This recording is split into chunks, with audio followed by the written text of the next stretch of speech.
தாக்கு மீடியா நேரத்துக்கு வணக்கம். இன்னைக்கு நம்ம யாரை எதை பத்தி தாக்கி பேச போறோம் அப்படின்னா,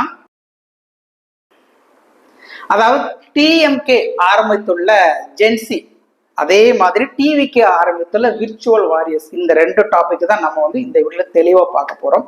அதாவது ஒண்ணு நல்லா புரிஞ்சுக்கோங்க. இப்ப சமீபத்தில் நடந்த இந்த தேர்தலுடைய முடிவு கண்டிப்பா எல்லாத்துக்குமே தெரியும். நிறைய பேர் எல்லாமே நீங்க சமூக வலைதளத்துல நீங்க எல்லாமே பார்த்துருக்கீங்க. அதாவது இந்த வாக்குகளுடைய எண்ணிக்கை கிட்டத்தட்ட தமிழ்நாட்டில் இருக்கிற மொத்த வாக்குடைய எண்ணிக்கை பார்த்தீங்கன்னா ஒரு 4 கோடி 80 லட்சம் சம்திங் நினைக்கிறேன். கிட்டத்தட்ட ஒரு 5 கோடி பேர். இல்ல விஜய் அவருக்கு மட்டும் விழுந்த வாக்குகள் எண்ணிக்கை பார்த்தா அவருக்கு மெஜாரிட்டியில் வரல. நல்லா தெரிஞ்சுக்கோங்க, மெஜாரிட்டியில் அவர் கிடையாது. ஒன்லி 108 இந்த பணியிடங்களை வச்சுதான் இன்னைக்கு சிஎம் ஆயிருக்கிறாரு. சில கட்சிகளுடைய ஆதரவால இன்னைக்கு ஆட்சி அப்படி இப்படியே போயிட்டு இருக்கு. கிட்டத்தட்ட விஜய் அவருடைய முகத்துக்காக, நம்ம இப்ப இருக்கிற சிஎம் விஜய் அவருடைய முகத்துக்காக இந்த வாக்களின் எண்ணிக்கையை பார்த்தீங்கன்னா 1,75,00,000 சம்திங் பக்கம். கிட்டத்தட்ட 1,73,00,000 சம்திங் நினைக்கிறேன். உங்களுக்கு எல்லாத்துக்குமே தெரியும். அதே மாதிரி நீங்க நல்லா நோட் பண்ணி பாருங்க. கிட்டத்தட்ட 5 கோடி பேர்ல விஜய் அவர்களுக்கு மட்டுமே 1.25 கோடி வாக்குகள் விழுந்திருக்குது. இன்னும் பார்த்தீங்கன்னா விஜய்க்கு ஆப்போசிட்டா, அதாவது டிவிக்கு ஆப்போசிட்டா பார்த்தீங்கன்னா இன்னும் 3 கோடி பேர் வெளியே இருக்கிறாங்க. இந்த 3 கோடி பேரை எப்படி நீங்க தன் வலைக்குள்ள விழ வைக்க போறீங்க அப்படின்னு தான் இனி அடுத்த கட்டம் உங்களுடைய பிளானா இருக்கணும். இன்னும் போய் பல இடங்களை போய் நீங்க பேட் கமெண்ட் பண்ணிக்கிட்டே இருந்தீங்கன்னா ஒரு கட்டத்துல உங்களுடைய பேட் கமெண்ட்ஸ் ஆதரிக்க ஆரம்பிச்சாங்க. ஏன்னா விஜய் மேல இருக்கிற அன்பு பாசம் ஓகே. இப்ப போற அந்த நடைமுறைகள்லாம் பார்த்தீங்கன்னா கண்டிப்பாக முகம் சுளிக்கிற மாதிரி இருக்குது. ஸோ அதை சேஞ்ச் பண்ணிட்டு ஒரு ஆக்கப்பூர்வமான சிந்தனைகளை தயவு செய்து செயல்படுங்க. ஏன் அப்படின்னா கிட்டத்தட்ட இன்னைக்கு டிவிக்கு ஆப்போசிட்டா 3 கோடி பேர் இருக்கிறாங்க. நீங்க நினைக்கலாம் இப்ப ஜென்சி ஸ்டார்ட் பண்ணிட்டாங்க, நேத்துல இருந்து ஸ்டார்ட் பண்ணிட்டாங்க. அதான் ஜென்சி தெரியும்ல, டிஎம்கே இப்ப ஆரம்பித்துள்ள ஜென்சி. ஏன்னா இவங்கெல்லாம் பார்த்தீங்கன்னா பெரிய பெரிய இன்ஃப்ளூயன்ஸ் இந்த யூடியூப் அதுக்கப்புறம் இன்ஸ்டாகிராம்ல செலக்ட் பண்ணி இப்ப ஸ்டார்ட் பண்ணிட்டாங்க, ஆரம்பிச்சிட்டாங்க. ஏன்னா போன ஒரு சின்ன ஒரு மீட்டிங்ல நம்ம இந்த ஒரு 30 பேர் கொண்ட குழு அமைச்சாங்கல்ல, அதுக்கப்புறம் ஒரு மீட்டிங் நடந்து நிறைய பேர் பார்த்துருப்பீங்க. அதுல தெளிவா சொல்லியிருக்காரு யாரு, நம்ம மு.க. ஸ்டாலின் அவருடைய பையன் உதயநிதி ஸ்டாலின் தெளிவா சொல்லியிருக்காரு. இனிமேல் டிஎம்கே உடைய வளர்ச்சிக்கு யாரெல்லாம் எந்தெந்த இளைஞர்கள்லாம் பங்கு பெறுறாங்களோ அவங்களுக்கு கண்டிப்பாக உறுதியாக ஒரு 5,000 கொடுப்போம் அப்படிங்கிறது, இது என்னுடைய பொறுப்பு அப்படின்ட்டு ஆணித்தரமா அந்த வீடியோல அந்த மீட்டிங்ல தெளிவா சொல்லிட்டாரு. அப்ப இதை கேட்ட ஜென்சி சும்மா இருப்பாங்களா? உடனே மீட்டிங்கை போட்டு பெரிய பெரிய இன்ஃப்ளூயன்ஸ் எல்லாமே எடுத்துட்டாங்க, ஸ்டார்ட் பண்ணிட்டாங்க, நேற்றே ஸ்டார்ட் பண்ணிட்டாங்க. நீங்க கண்டிப்பா அதை கண்கூட பார்த்துருப்பீங்க என்னென்ன பேசியிருக்காங்க. ஏன்னா அவங்க டிஎம்கே மேல ஒரு நல்ல ஒரு ஆளா ஒரு பிரியமா இருக்கிறாங்க. ஓகே, அது அவங்களுடைய இது, நம்ம எதுவுமே சொல்லுவோம். ஏன்னா எனக்கு அதுல முரண்பாடு இருக்குது, அதுல மாட்டுக்கிறதே கிடையாது. என்னதான் அவர்கள் முதலமைச்சர் அவர்கள் மு.க. ஸ்டாலின் கடந்த கால ஆட்சிகளை பார்த்தீங்கன்னா இருக்குதுல 50 கால ஆட்சிகள்ல இப்ப நடத்துன அந்த 5 ஆண்டு ஆட்சி தான் மிகப்பெரிய சாதனை அப்படிலாம் சொல்றாங்க.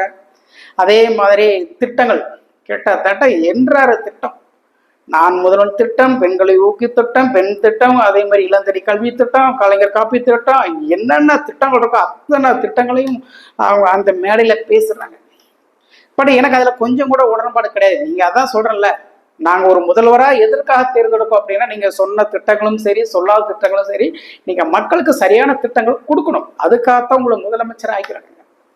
அந்த இடத்துல நான் இந்தந்த திட்டங்கள் பண்ணணும் அப்படிங்க அது முக்கியம் கிடையாது. நீங்க எவ்வளவுதான் நல்ல விஷயங்கள் பண்ணாலும் எப்பப்பெல்லாம் நீங்க கெட்ட விஷயம் பண்ணுங்களோ அதுதான் ஸ்ப்ரெட் ஆகும். இது புரோட்டோகாலே அதுதான். அது பல பேருக்கு கட்சியில் உள்ளவங்க புரியலை. நான் அந்த திட்டம் பண்ணேன், இந்த திட்டம் பண்ண, அப்படி பண்ண, இப்படி என்ன திட்டங்கள் பண்ணாலும் நீங்க செஞ்ச ஊழல் தானே ஃபர்ஸ்ட் வருது. நீங்க பெரிய பெரிய அந்த அமைச்சர்களுக்கு பண்ண அந்த சப்போர்ட் தானே பெரிய வைரல் ஆகுது. ஏன் உங்க அமைச்சர் ஒருத்தர் என்ன பண்றாரு, மை தெளிச்சுட்டாங்க அப்படிங்கிற அந்த மக்கள் மேல 10 நாள் கழிச்சு இப்ப உடனே அடிச்சா கட்சிக்கு பெரிய ஒரு மைனஸ் ஆகும். அதில் 6 போட்டு ஒரு 10 நாள் கழிச்சு போய் போலீஸை விட்டு இருக்கிற பெண்களை அடிச்சு தோசம் பண்ணி அதெல்லாம் ஞாபகம் இருக்கு. அதெல்லாம் வைரல் ஆச்சு இந்த எலெக்ஷன் வர்றதுக்கு முன்னாடி. அதெல்லாம் போட்டு விர்ச்சுவல் வாரியர்ஸ் போட்டு மேய்ஞ்சு விட்டாங்க. சரிங்களா? அந்த மாதிரி நடந்துச்சு. இதெல்லாம் உங்களுக்கு தெரிஞ்சு பண்றதா தெரியாம நடந்துச்சுன்னு சத்தியம் எனக்கு தெரியல. எனக்கு என்ன தோணுது அப்படின்னா ஒரு ஒரு ஒரு மாவட்டத்தில் ஒரு தலைவர் இருப்பாங்க வச்சுக்கோங்களேன், நிறைய வேலைகள் இருக்கிற ரொம்ப டென்ஷன் ஆகும். அப்ப அந்த தலைவர் என்ன பண்ணுவார் அப்படின்னா, இருக்கிற வேலையில பிரிச்சுப்பா, நீ இந்த தொகுதியை பார்த்துக்கோ, நீ இந்த தொகுதியை, அந்த மாதிரி பவர் சென்டரை பிரிச்சு கொடுத்தாரு நான் நினைக்கிறேன். அப்படிதான் எனக்கு தோணுது. ஐயா நம்ம முன்னாள் முதல்வர் மு க ஸ்டாலின் என்ன பண்ணிட்டாருன்னா, இருக்கிற துறையை வந்து பெரிய பெரிய ஐஏஎஸ்க்கு பிரிச்சு கொடுத்தாங்க. ஐஏஎஸ் அதிகாரிகளுக்கு, ஐபிஎஸ், டிஜிபி இவங்களுக்கெல்லாம் பிரிச்சு கொடுத்தாங்க. அவங்க வந்து பாத்தீங்கன்னா நல்லா விளையாண்டாங்க, மக்கள் மத்தியில நல்ல ஒரு மைனஸாவே கிரியேட் பண்ணிட்டாங்க. ஆனா அங்க மைனஸா எல்லாம் ஆக்கி விட்டு இங்க வந்து ஐயா மு க ஸ்டாலின் கூட சொல்றது நல்லா சூப்பரா சாப்பிட்டு நல்லா பிளஸ்ஸா பேசுறது, இதையே நம்பிதான் இன்னைக்கு வந்து ஆட்சி கவிழ்ந்து இன்னைக்கு வீட்டுல உட்காந்துட்டு இருக்காரு. எனக்கு அப்படிதான் தோணுது. இவர் மட்டும் கையில கரெக்டான பவர் சென்டர் வச்சு இவர் கரெக்டா பண்ணிருப்பாருனா இன்னைக்கு அசைக்க முடியாத சக்தியை இன்னைக்கு 2வது முறை ஒரு சாதனையே படைச்சிருக்கும். ஆனா மிஸ் பண்ணிட்டாங்க. இப்ப வந்து பாத்தீங்கன்னா அடுத்த கட்ட மூவ்மெண்ட் ஸ்டார்ட் பண்ணிட்டாங்க. இனிமேல் வந்து சமூக வலைதளம் தான், இனிமேலாம் போய் மக்கள் மத்தியில இனிமே பேசி ஒரு பிரயோஜனம் இல்லை. அப்ப நீங்க மக்கள் மத்தியில நம்ம இன்னும் மீண்டும் இடம் பிடிக்கணும், இன்னும் மீண்டும் ஆட்சியை கைப்பற்றணும் அப்படின்னா சமூக வலைதளம் வேற வழியே இல்லை அப்படி இப்பதான் முடிவு பண்ணியிருக்கிறாங்க. ஸோ இதுல முதல் முயற்சி தான் பார்த்தீங்கன்னா ஜென்சி ஸ்டார்ட் பண்ணிட்டாங்க, நேற்றே ஸ்டார்ட் பண்ணிட்டாங்க. அடுத்து வந்து டிவிக்கு விர்ச்சுவல் வாரிசு என்ன பண்ண போகுது நீங்க நினைக்கலாம். நாங்க வந்து கூட்டணி கிடையாது, நாங்கெல்லாம் சிங்கிளா இருந்துதான் நாங்க 1.25 கோடி ஓட்டு நான் வந்து பெற்றிருக்கோம் அப்படின்னு நீங்க வந்து மார்பு தட்டிக்கலாம். அது விஷயம் கிடையாது. 1.25 கோடி தான் உங்க ஓட்டு. வெளியே அந்த டிவிக்கு ஆப்போசிட்டா கிட்ட 3 கோடி பேர் இருக்கிறாங்க. இதை நீங்க எப்படி சமாளிக்க போறீங்க? அதை முதல்ல அடுத்த கட்ட நடவடிக்கையை பண்ணுங்க. ஃபர்ஸ்ட் அந்த சிந்தனையில கொஞ்சம் இறங்கி வேலையை பாருங்க. அதை விட்டு இன்னும் நீங்க பாத்தீங்கன்னா விட்டு கொடுத்துட்டு பேட் கமெண்ட்ஸ் பண்ணிட்டு இருந்தீங்கன்னா ஒரு டைம்ல உங்களுடைய பேட் கமெண்ட்ஸ் வந்து விஜய் மேல இருக்கிற ஒரு அன்புனால, இப்ப இருக்கிற சிஎம் விஜய் அவர்கள் மேல இருக்கிற ஒரு அன்புனால ஓகே விஜயை திட்டினவங்களுக்கு நம்ம திட்டுறது தவறு இல்லை அப்படின்ட்டு பெண்களும் சரி ஆண்களும் சரி இளைஞர்களும் சரி ஒரு அப்படியே அதை கடந்து போயிட்டாங்க. இப்ப விஜய் அவர்கள் பார்த்தா சிஎம் ஆயிட்டாரு. இனியும் சில தவறுகள் பண்ணிக்கிட்டே இருந்தாரு அப்படின்னா நீங்க இதுக்கெல்லாம் முட்டு கொடுத்து நீங்க வந்து விஜய் அவர்களுடைய குறை சொன்னவங்களாம் நீங்க பேட் கமெண்ட்ஸ் பண்ணிக்கிட்டே இருந்தீங்கன்னா ரைட்டு உங்களே ஒரு எதிரியா ஆக்கிடுவாங்க. சீரியஸா சொல்றேன். இன்னும் டிவிக்கு ஆட்சிக்கு எதிராக ஆப்போசிட்டா 3 கோடி பேர் இருக்கிறாங்க, நல்லா புரிஞ்சுக்கோங்க. இப்ப அந்த 3 கோடி பேர்ல ஏன்னா நீங்க நினைக்கலாம் ஸ்டாலின் அவருக்கு வந்து என்ன அவருக்கு 1.5 கோடி ஓட்டு வந்துருக்குது. கிட்டத்தட்ட டிவிக்கும் டிஎம்கேக்கும் வாக்குகள் வித்தியாசம் பார்த்தீங்கன்னா வெறும் 17 லட்சம் தான். நல்லா தெரிஞ்சுக்கோங்க. நீங்க நினைக்கலாம் அவர் கூட்டணி கட்சி அதனால 1.5 கோடி பேர் வந்திருக்கு. அதுல ஒரு 10 லட்சம் வேணா கழிங்க, அவ்வளவுதான். 10 லட்சம் வேற யாருக்காருக்கு இருக்கும்? அந்த சிபிஐ அப்புறம் இந்த விசிக்கு இவங்களுக்கு ஒரு 2 லட்சம் ஒரு இவ்வளவுதான். மிஞ்சி போன ஒரு 5 லட்சம் தான். கிட்டத்தட்ட 1.5 கோடி ஓட்டு விழுந்திருக்குது. அதுல ஒரு 5 லட்சத்தை கழிச்சிருங்க, 10 லட்சமே கழிங்கல.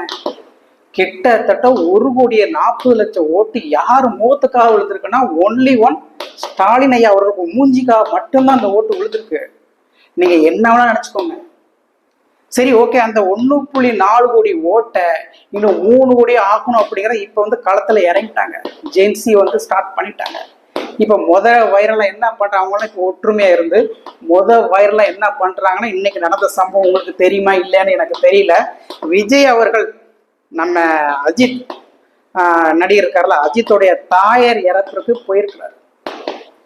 அவர் மட்டும் போயிருந்தா பிரச்சனை இல்லை, ஏன்னா இதுக்கு முன்னாடி அவர் தனிப்பட்ட நபர், அவர் வந்து ஒரு பிரைவேட் சேர்ந்த. இப்ப அப்படி கிடையாது, தமிழ்நாட்டுடைய முதல்வர். இன்னும் அதே தவறுகள் பண்ணாருன்னா நீங்க கட்ஸு திறமை வாய்ப்பு இல்லை. தயவுசு இந்த மாதிரி வார்த்தைகளை நீங்க யூஸ் பண்ணாதீங்க. சீரியஸா சொல்றேன், நல்ல நோக்கத்தோட நீங்க பயணம் செய்யுங்க.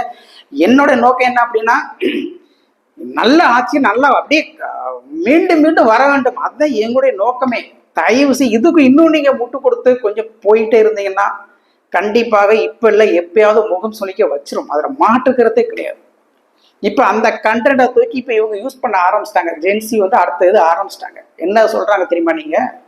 ரைடே அந்த பழைய நம்ம காமராஜர் சொல்லியிருப்பார் பார்த்தீங்களா, டே நாட்டை கூத்தாடி கிட்ட கொடுத்தீங்கன்னா கூத்தியா கிட்ட கொடுப்பாடுறா அப்படின்ட்டு நம்ம ஐயா காமராஜர் சொல்லியிருப்பார்ல, அதை இப்ப டேக் பண்ணி இப்ப நல்ல ஒரு வைரல் ஆகிட்டு இருக்காங்க. ஜென்சி ஸ்டார்ட் பண்ணிட்டாங்க. இதுக்கு நீங்க என்ன பண்ண போறீங்கன்னு எனக்கு ஒண்ணுமே புரியல. ஸோ தயவு செய்து இந்த பேட் கமெண்ட்ஸ் எல்லாம் விட்டுட்டு ஆக்கப்பூர்வமான சிந்தனைகளை செயல்படுங்க. நல்லா ஒற்றுமையா கரெக்டா அவங்க என்னென்னலாம் ஏன்னா அடுத்து அவங்களுடைய இது, ஏன்னா இந்த ஜென்சி விஸ் டிவி விர்ச்சுவல் வாரிசோட இது சொல்றேன், இது வந்து அன்பால இணைந்த கூட்டம். ஓகே, அவங்களோட வந்து ஏதோ ஒரு ஆர்வ கோளாறுல பண்றாங்க, அதுல மாற்றுக்கிறதே கிடையாது. அவங்களுக்கு அரசியல் புரிதல் கொஞ்சம் தான். அதுக்காக எல்லாருமே அரசியல் புரிதல் இல்லைன்னு நம்ம சொல்ல முடியாது. ஓகே, கொஞ்சம் ஒரு இளைஞர், ஒரு நடிகர், ஒரு பாசத்தில் இருக்கிற ஒரு அன்புல இருக்கிறாங்க. ஆனா அது கொஞ்ச நாளைக்கு தான் இருக்கும். நல்லா புரிஞ்சுக்கோங்க. இப்ப ஜென்சி ஸ்டார்ட் பண்ணிட்டாங்க. இந்த கூட்டத்தை பொறுத்த என்னை பொறுத்த நான் சொல்றேன், இது என்னோட தனிப்பட்ட கருத்தை தான் நான் சொல்றேன், இவங்க வந்து ஒன்லி மணி மைண்டு தான். அதுல மாற்று கருத்தே கிடையாது. மணி ஏன்னா சொல்லுவாங்க இதெல்லாம் பழமையான கட்சி, அப்போ நான் இவங்க கட்சியால தான் நான் வாழ்ந்தேன். என்னத்தை வாழ்ந்தீங்க சொல்லுங்க? ரைட்டு, ஒரு சில திட்டங்களை நான் முதல் திட்டத்தெல்லாம் நீங்க பயனடைச்சுக்கலாம். அதுவா, ஏன்னா அது அவர் கொடுக்க வேண்டிய கடமை. ஒரு முதல்வராக இருந்து இந்த திட்டங்கள்லாம் கொடுக்க வேண்டிய கடமை. ஏன் இப்ப இன்னைக்கு விஜய் அவர்கள் இப்ப இருக்கிற சிஎம் அவர் கொடுத்தாலும் உங்களுக்கு சரி பண்ணுவாரா? அதெல்லாம் எல்லா முதல்வரும் பண்ணுவாங்க, சரிங்களா? ஆனா பாத்தீங்கன்னா இந்த பாடம் அடுத்த நகர்வு என்ன பண்ணுவாங்க, பெரிய பெரிய யூடியூபர்ஸ், பெரிய பெரிய இன்ஃபுளுயர்ஸ் எல்லாம் இந்த தன் பக்கம் அவங்க எழுப்பாங்க. பாருங்க, இப்ப அதான் அடுத்து பாத்தீங்கன்னா ஒரு பெரிய கலவரமே இந்த சமூக வலைதளமும் நடக்க போகுது. நீங்க நல்லா இப்ப எழுதி வச்சுக்கோங்க. அடுத்து என்ன, நம்ம யூடியூப்ல வந்து யூடியூப் வருமானம் கொடுக்கோ இல்லையோ, அவங்க அடுத்து பாருங்க மூவ் பண்ண எப்பா. இப்ப ஜென்சி அடுத்த மூவ்மெண்ட் என்ன பண்ண தெரியுமா, யார் யாரு பெரிய இன்ஃபுளுயன்ஸ் ஆவாங்கன்னா தன் பக்கம் இழுப்பாங்க. எப்போ உனக்கு யூடியூப்ல இருந்து வருமானம் வருதோ இல்லையோ, ஃபேஸ்புக்ல இருந்து வருமானம் வருதோ இல்லையோ, நாங்க தரோம். நீங்க மாசம் ஒரு 10 வீடியோ போடு, இதை பத்தி நீங்க பேசுன அவங்க ஒரு குரூப் ஆரம்பிச்சு அதை நீங்க வைரல் பண்ணுங்க. அப்படி சொல்லி அவங்க பாரு இத்தனை வியூஸ் போச்சுன்னா உங்களுக்கு நான் இத்தனை லட்சம் தரேன் அப்படின்னு பா. ஏன்னா அவங்கெல்லாம் பணத்துக்கு சும்மா பல்லாயிரம் கோடி இறைச்சி வீசுவாங்க, அது உங்களுக்கே தெரியும். ஆனா டிவிக்கு விர்ச்சுவல் வாட்ச் அதெல்லாம் கிடையாது. அதெல்லாம் நீங்க அன்புக்காக பண்றீங்க, ஒரு நடிகருக்காக நீங்க பண்றீங்க, அதுதான், அது மட்டும்தான். பட் ஒரு இது வந்து அப்படியே கன்டினியூ ஆகும்னா வாய்ப்பு இல்லை. என்னைக்கு இருந்தாலும் அவங்களுக்கு ஒரு பணம் தேவைப்படும். அப்போ வந்து இவங்க வருவாங்க. அப்படி நீங்க எங்க பக்கம் வாங்கினா அவங்க வந்து இந்த சல்லடை போட்டு எடுக்க ஆரம்பிச்சிருவாங்க. அதுக்கு முன்னாடி நீங்க கொஞ்சம் உஷாராயிக்கோங்க. நல்ல நல்ல விஷயங்களுக்கு சப்போர்ட் பண்ணுங்க, சரிங்களா? தயவு செய்து இந்த மாதிரி, ஏன்னா இப்ப இதுக்கு முன்னாடி அவர் பிரைவேஸே இருந்தாரு, இப்ப அவர் தமிழக முதல்வராக இருக்கிறாரு. ஸோ சில விஷயங்கள் அவர் வந்து பர்சனலா தான் இருக்கணும். வெளிப்படையா அவர் கொண்டு வந்தாலும் அது வந்து மக்களை வந்து முட்டாளாக்குற மாதிரி. சத்தியமா சொல்றேன், நீங்க இதுக்கு என்ன முட்டு கொடுத்தாலும் அதை வந்து ஏத்துக்கிறதுக்கு பக்குவமே கிடையாது. நீ பாரு, ஒண்ணு என்ன, எனக்கு வந்து அந்த நடிகையை தான் பிடிக்கும் அப்படின்னா பேச முடிச்சுக்கோங்க, அவ்வளவுதான். இப்ப முன்னாள் கருணாநிதி பண்ணாத வேலையா? மனைவியார், துணைவியார், இணைவியார் 3 வச்சிருக்காருல்ல, அதே மாதிரி ஒரு அங்கீகாரத்தோட பண்ணிட்டு போயிருங்களேன். எதுக்கு இதெல்லாம் இவ்வளவு நம்ம வந்து மக்கள் மத்தியில ஒரு ஒரு அதிர்ச்சியை கொடுக்கணும்? இதெல்லாம் தேவையில்லாது. என்ன பொறுத்தளவு சொல்றேன். சரி, ஓகே, அது உங்களுடைய மைண்ட், அவங்க மைண்ட் என்னென்ன திங்க் பண்ண நமக்கு தெரியாது. பட் என்னதான் இது ஒரு மைனஸா போகும். ஏன்னா அவர் வந்து இப்போ வந்து சாதிக்க வேண்டிய இடத்துல இருக்கிறாரு, ஒரு நம்பிக்கையான இடத்துல இருக்கிறாரு. அப்படியே இன்னும் ஒரு வழிகாட்டியா கொண்டு போகணும். இப்ப எல்லாம் பார்த்தீங்கன்னா இப்ப இருக்கிற சில விஷயங்கள்லாம் பார்த்தீங்கன்னா ஏதோ ஒரு இடத்துல இடிக்குது. நல்லா பாருங்க, அவர் ஆட்சிக்கு வந்து இப்ப கிட்டத்தட்ட ஒரு 25 நாள் ஆச்சுன்னு வச்சுக்கோங்க. 20 நாள் ஆச்சு. இந்த 20 நாளுக்குள்ள சென்னையில அந்த குளத்தூர் தொகுதியில மட்டும் பவர் கட், வேற எல்லா இடத்துலையும் சூப்பரா ஒர்க் ஆகிட்டு இருக்குது. குளத்தூர் மாவட்டம் அந்த பகுதியில் மட்டும் பவர் கட் ஆகுது. மதுரையில பாத்தீங்கன்னா பஸ் கிடைக்கல, ஒரு போராட்டம் நடக்குது. அதே மாதிரி சென்னையில எங்களுக்கு வீடு வேணும் அப்படின்னு ஒரு போராட்டம் நடக்குது. அப்படியே இது வந்து என்னன்னா சில அரசு அதிகாரிகள் பார்த்தீங்கன்னா இன்னும் அந்த ஏதோ சப்போர்ட்ல போயிட்டு இருக்கு. எனக்கு அது அப்படி தோணுது, உண்மையிலேயே சொல்றேன். அந்த அரசு கொடுக்குற அந்த செயல்பாட்டை கரெக்டா இவங்க பின்பற்ற, அதான் என்ன அப்படின்னா இது என்ன சொல்ற எனக்கு தெரியல. இது ஏன்னா திடீர்னு பவர் கட் ஆகுறது, திடீர்னு நீங்க இந்த பஸ் கொடுக்காம இருக்கிறது, இது எல்லாமே ஏதோ ஒரு இடத்துல இடிக்குது. ஸோ இதெல்லாம் நீங்க கரெக்டா தெரிஞ்சு அனலைஸ் பண்ணி அடுத்த கட்ட மூவ்மெண்ட்டுக்கு கரெக்டா இது பண்ணுங்க. ஏன்னா இதுல இருந்து இருக்கிற ஃபேக்டர் நான் சொல்றேன். அதுக்காக நான் டிஎம்கே வரக்கூடாது அப்படின்னு நான் சொல்ல. சில விஷயங்களை அவங்க வந்து திருத்தி, இன்னும் பார்த்தீங்கன்னா எங்க ஆட்சி தான் இது வரைக்கும் 50 ஆண்டு ஆட்சிகள்ல எங்க 5 வருஷம் ஆட்சி தான் அற்புதமா பண்ணுச்சு அப்படின்ட்டு இன்னும் சொல்லிட்டு இருக்குது. என்னால ஏத்துக்கவே முடியல, சத்தியமா சொல்றேன், ஏத்துக்கவே முடியல. தனிநபர் தாக்குதல் பயங்கரமா போட்டு குண்டாசுக்கு எந்த, ஆனா இந்த குண்டாசாட்டை இப்ப நான் வந்து அவங்களுக்கு திட்டிலாம் நான் பேசுறேன். கண்டிப்பா உண்மையில நான்லாம் வாழ்த்திருக்கிறேன். டிஎம்கே அவருடைய ஒரு 6 மாசம் கால ஆட்சி வந்து உண்மையில அற்புதமான ஆட்சி. உண்மையிலே சொல்றேன் நான். அதுக்காக நம்ம போய் அவரை குறை சொல்லலாம் கிடையாது. அந்த 6 மாசத்துல அந்த வாக்கிங் போற டைம்ல பார்த்து நல்ல ஒரு சென்டிமெண்டாவே நல்லா பண்ணாரு. சீரியஸா சொல்றேன். அதுல வந்து இந்த 6 மாசத்துக்குள்ள அவர் வந்த 6 மாசத்துல இந்த மக்களை சந்திக்கிறது, இந்த பெரியவர்களை சந்திக்கிறது, டீ குடிக்கிறது, இந்த மாதிரி சில விஷயங்கள் நல்லாவே பண்ணிடுவோம். ஒரு சென்டிமெண்டா சூப்பரா பண்ணிட்டு இருந்தாரு. அதுக்கப்புறம் யார் என்ன கண்டுபிடிச்சோ அவ்வளவுதான். அதுக்கப்புறம் அது ஆப்போசிட்டா மாறிச்சு. நீங்க அது நம்ம ஏற்கனவே பல வீடியோக்கள் சொல்லியாச்சு. ஸோ அதனால அவர் கொஞ்சம் தவறுகளை வந்து சேஞ்ச் பண்ணிக்கணும். ஓகே, இனிமேல் போனது போட்டு இனிமேல் நல்ல ஆட்சி நம்ம கொடுக்கணும் அப்படின்னு இனிமேல கோடிக்கணக்கு நீங்க செலவு பண்ண அவசியமே கிடையாது. ஏன்னா நம்ம இப்ப இருக்கிற சிஎம் விஜய் அவர்கள் நிரூபிச்சிட்டார். உண்மையிலே இது வந்து அதை பத்தி நான் தெளிவா சொல்லணும். கண்டிப்பா ஒரு 3 மிகப்பெரிய மாயப்பின்பத்தை கிட்டத்தட்ட 60 ஆண்டு கால இதுல அந்த சாதனை இந்த இடத்துல முறியடிச்சிருக்காரு. அது கண்டிப்பா நம்ம அடுத்தடுத்த வீடியோ நம்ம பேசுவோம். தயவு செய்து இந்த விர்ச்சுவல் வாரியர்ஸ் வந்து கொஞ்சம் ஒரு பக்குவமா செயல்பட்டு ஏன்னா இவங்க அடுத்த கட்ட ஸ்டார்ட் பண்ணிட்டாங்க. அதுக்கு நீங்க வந்து என்ன ரியாக்ஷன் கொடுக்க போறீங்க எனக்கு தெரியல. இன்னும் நீங்க மீண்டும் இன்னும் இந்த பேட் வேர்ட்ஸ் எண்ணி பேசிக்கிட்டு இன்னும் இந்த அசிங்கமாக இருக்கிற திட்டிக்கலாம் இன்னும் செய்த தவறுகளை முட்டு கொடுத்து இருந்தீங்கன்னா மக்கள் மத்தியில ஒரு நெகட்டிவா ஸ்ப்ரெட் ஆயிரும். உங்களாலே நீங்களே ஆட்சியை வந்து கவுழ்க்க போறீங்க. அதுல மாட்டுக்கிறதே கிடையாது. ஏன்னா இப்ப ஜென்சி வந்து அவ்வளவுதான். அடுத்த அவங்களுக்கு தெரியுது 6 மாசத்துக்குள்ள இந்த ஆட்சியை கலைச்சே ஆகணும். அட்லீஸ்ட் 1 வருஷத்துக்குள்ள இந்த ஆட்சியை கலைக்கணும் அப்படிங்கிறது தெளிவா முனைப்போட செயல்படுறாங்க. இப்போ போன ஒரு மீட்டிங் நடந்துச்சு. இந்த 30 பேர் கொண்ட குழு ஆரம்பிச்சாங்கல்ல நம்ம மு.க. ஸ்டாலின் ஐயா அவர்கள் வந்து அந்த குழு வந்து அறிக்கை தாக்கல் பண்ணிட்டாங்க. ஸோ அதை பத்தி ஒரு மீட்டிங்கே போட்டிருந்தாங்க. அதுல வந்து தெளிவா சொல்லியிருக்காரு யாரு ஐயா நம்ம உதயநிதி ஸ்டாலின் வந்து தெளிவா சொல்லியிருக்காரு. என்ன சொல்லியிருக்காரு அப்படின்னா, யாரெல்லாம் இந்த இளைஞர்கள் டிஎம்கே உடைய வெற்றிக்கு அந்த வெற்றிக்கு வந்து யாரெல்லாம் உழைக்கிறாங்களோ அவங்களுக்கு ஒரு அங்கீகாரத்தை நாங்கள் உறுதியா கொடுப்போம். இந்த இடத்துல நான் வந்து உறுதியை நான் வந்து கேரண்டியா நான் சொல்றேன் அப்படிங்கிற ஒரு வாக்கு கொடுத்துருக்காப்பல இந்த இடத்துல. அப்ப இதை கேட்டங்க ஜென்சி சும்மா இருப்பாங்களா? ரைட்டு. ஏற்கனவே அவங்களுடைய ஆட்சியில என்ன நடந்துச்சுன்னு உங்களுக்குலாம் தெரியும். சில போஸ்டிங், இந்த தலையாரி போஸ்டிங்கு, அப்புறம் அசிஸ்டன்ட் போஸ்டிங்லாம் என்னென்ன நடந்துச்சு, எங்கெங்கெல்லாம் ஏலம் போச்சு. இன்னும் பார்த்தீங்கன்னா நான் சொல்ல விரும்பல, 4 லட்சம் கொடுத்துருக்குறாங்க. கொடுத்துட்டு சரி வேலை வரணும்னு வெயிட் பண்ணிக்கிட்டே இருந்தாங்க. வேலை வரல. அப்புறம் பார்த்தீங்கன்னா ஓகே வேலைக்கு உண்டான ஏற்பாடுலாம் ரெடி ஆகிட்டு இருந்துச்சு. திடீர்னு பார்த்தா 4 லட்சத்துல 8 லட்சம் ஆகிட்டாங்க. என்ன 4 லட்சம் தானே சொன்னீங்க, 8 லட்சம் ஆகிட்டீங்க அப்படின்னு எங்க ரிலேட்டிவ் கேட்குது. அவங்க சொல்ற இப்ப 8 லட்சம்னா இப்போ வந்து பார்த்தீங்கன்னா இது பென்ஷன் ஸ்கீம் போட்டு விட்டாங்கல்ல, புதிய பென்ஷன் கொண்டு விட்டாங்கல்ல, அப்போ 4 லட்சம் எப்படி இனிமே 8 லட்சம் அப்படின்னு பேரம் பேசின கதைகள்லாம் இன்னும் இருக்குது. அவ்வளோதான். அப்புறம் ஆட்சி மாறிச்சு, பணம் வாங்கிட்டாங்களா இல்லைன்னா அதுக்கு கேட்கவும் இல்லை. ஸோ இந்த மாதிரிலாம் இதெல்லாம் வெளிப்படையாக நடந்துக்கிட்டே இருந்துச்சு. ஸோ அதனால தயவு செய்து மீண்டும் அந்த மாதிரி தவறுகள் நடக்காம பார்த்துக்கிட்டா எப்பவுமே டிஎம்கே அழியாத சக்தியா இருக்கும். இல்லை நாங்கள் பண்ணதான் சரி, எங்க ஆட்சி தான் இருக்கிறதுல சிறப்பா இருந்துச்சு அப்படின்னு நீங்க கனவு கண்டுக்கிட்டு இருந்தீங்கன்னா எப்படி ஏடிஎம்கே இப்போ வந்து கரைஞ்சிக்கிட்டு வருதோ உறுதியாக டிஎம்கேயும் கரைஞ்சிடும். அதில் மாற்றுக்கிறதே கிடையாது. நன்றி நண்பர்களே.